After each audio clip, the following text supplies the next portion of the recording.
तरी आज ऋतिक आणि आपला दिप्या भाई नाही आहे, त्यामुळे गाडी जरा शांत शांत वाटते. नाहीतर ते लोक इथं कोणाला गप्पा बसू देत नाही, सगळ्यांच्या डोक्यावरून तर नाचत असतात. तर आमची आता सावंतवाडी घेऊन झालेली आहे. आम्ही चाललो आता थेट बाजारपेठात. मांदिवली बाजारपेठ घेऊन झाली की बाईतोडीवरून कवडोली, मग आपल्या घरी रावतुली रात्री भाई 6 गाजवायचं आपल्याला. हे गाजवायचंय ना? हाय शाबास, हाय हाय. ठीक आहे, जबरदस्तीने होय बोललेत पण ठीक आहे.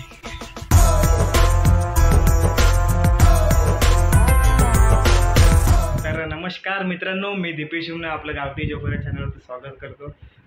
तर मी चाललोय गावी गुढीपाडव्यासाठी. आज तारीख आहे 1 एप्रिल. तर जसं की उद्या गुढीपाडवा आहे, त्यानिमित्ताने जरा म्हटलं व्लॉग बनवूया. आणि हा आपला पहिलाच व्लॉग आहे, तर थोडं होईल इकडे तिकडे. घ्या गोड मानून, आता काय पर्याय नाही दुसरं. तर मी चाललोय गावी. तर आपली गाडी येणार आहे सायन हॉस्पिटल जवळ, तर आपण पहिलं तिकडे जाणार आहोत. आणि आपला ब्लॉग 2 टप्प्यात असणार आहे. गाडीतले मी काही तुम्हाला मजेदार किस्से ऐकवेनच, सांगेनच. आणि दुसरं म्हणजे आपल्या गावी कसा गुढीपाडवा साजरा केला जातो ते देखील मी तुम्हाला दाखवतो. तर मित्रांनो, आपण आलो आहोत आता सायन हॉस्पिटल जवळ. आपली गाडी इथेच येणार आहे. गाड्या तर इकडे खूप दिसत आहेत, पण माणसं काही इकडे दिसत नाही आहेत. म्हणजे सीझनला जर तुम्ही बघितलं तर इकडे उभं राहायला जागा नसते. म्हणजे थोडं जास्त झालं, पण गर्दी इकडे खूप असते. आज कोणी इकडे दिसत नाही आहे, बहुतेक येत असतील. बघूया आपली आता गाडी कुठपर्यंत आले, कॉल करून बघतो.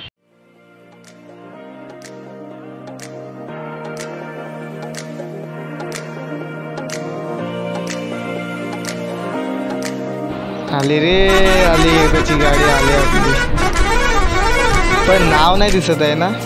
हरकत नाही. ए लाव रे तू व्हिडिओ.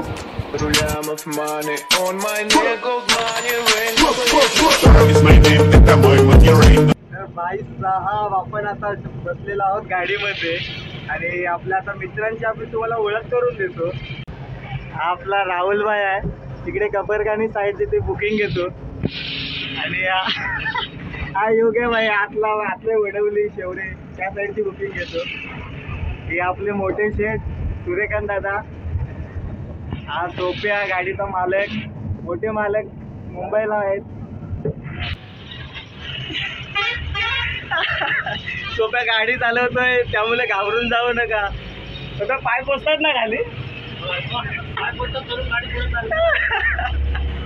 अरे मी जेव्हा पहिल्यांदा गाडीमध्ये आलो ना, तर तेव्हा स्वप्नील गाडी चालवताना ना बघून मी अक्षरशः ना इकडे खिडकी वगैरे असं घट्ट पकडून होतो. मला वाटलं सोप्या टाकतोय की काय कुठे घुसवतोय कुठेतरी, पण नंतरला तसं कळलं की नाही सोप्या बरोबर चालवतोय. आता काय बोलूच नाही. पूर्ण मुंबईपासून त्याने गाडी आणली आता इकडे. तर हे थोडं झालं विनोदी. तर आपण स्वप्नीलला विचारूया की तो गाडी कधी आणि कसा चालवायला शिकला, ते आपण त्याच्याकडून जाणून घेऊया. काय म्हणशील तुझं आपल्या गाडीबद्दल? नमस्कार. आपल्या गाडीचं नाव सिद्धनाथ ट्रॅव्हल्स. आपला रूट आहे विरार, बोरिवली, सायन मार्गे, मंडणगड, जवारे, केळशी.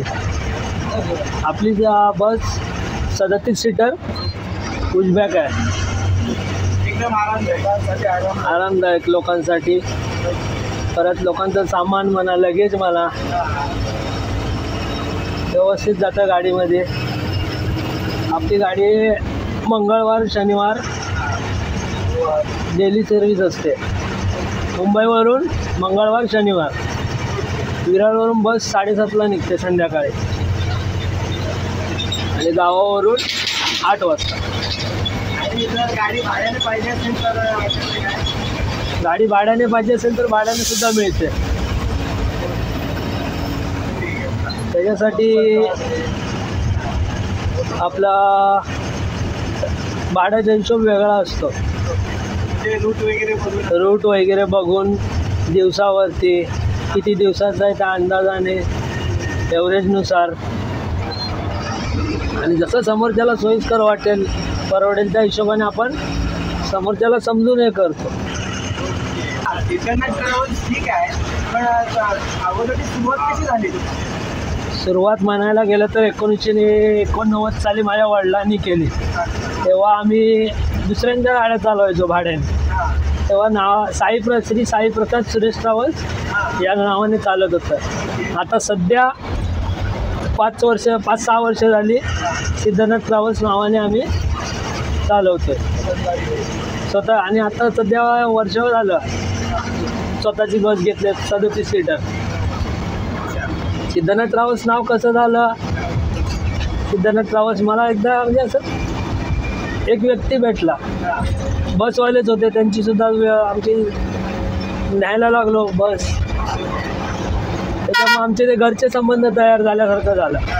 त्यांनीच मला आज म्हणायला गेलं तर त्यांनीच मला धंद्यात वरती आणलं आहे. ड्रायव्हिंगसुद्धा त्यांनीच शिकवली मला. मी इथपर्यंत पोचलो आहे ते त्यांच्यामुळेच. त्यांचं नाव आहे दादा माने. लाखात एक माणूस आहे आमच्यासाठी. तर आता स्वप्नील जसा बोलला की त्याच्या वडिलांनी जसं सुरुवात केली, तर मला जोपर्यंत माहिती आहे की ते वर्तक ना पूर्वी वर्तक नावाचे ते आणायचे, वर्तक अतुल. तर ते सुद्धा या लोकांनी पूर्ण कोकणामध्ये आहे ना पूर्ण फेमस करून टाकलेले. त्यानंतर आता 4-5 वर्षानंतर स्वप्नील त्याची योगायोगाने तिकडे भेट झाली आपल्या सिद्धनाथ बरोबर. आणि मग नंतर जो प्रवास सुरू झाला तो काय आता चालूच आहे.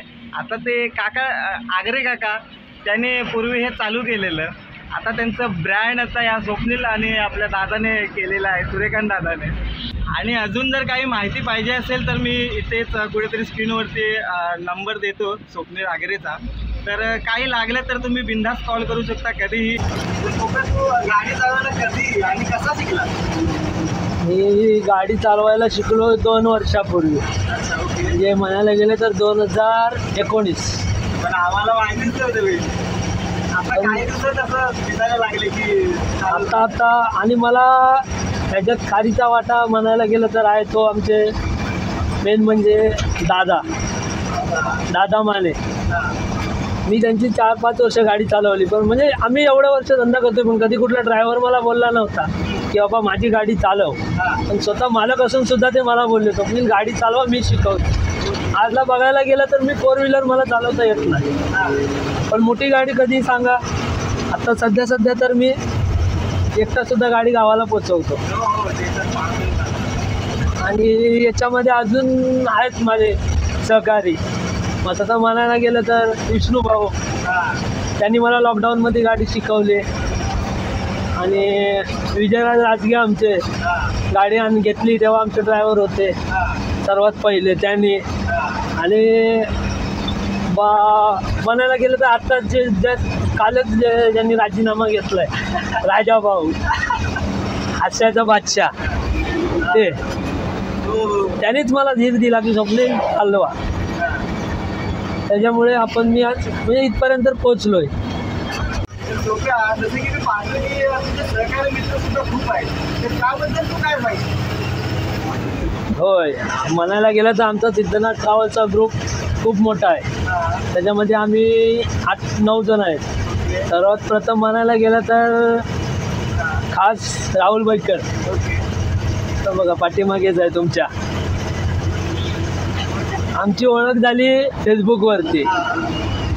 त्याच्यानंतर मग आम्ही दोघांनी चालू केलं, चांगली बुकिंग पडायला लागली. दोघांच्या हिशोबाने आमचा कोऑर्डिनेशन जमत गेलं, व्यवहार पटत गेला एक दुसऱ्याला.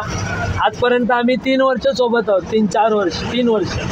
पण कधी कुठे काय नाही, म्हणजे व्यवहारात नाही गडबड, काय कशात काय नाही.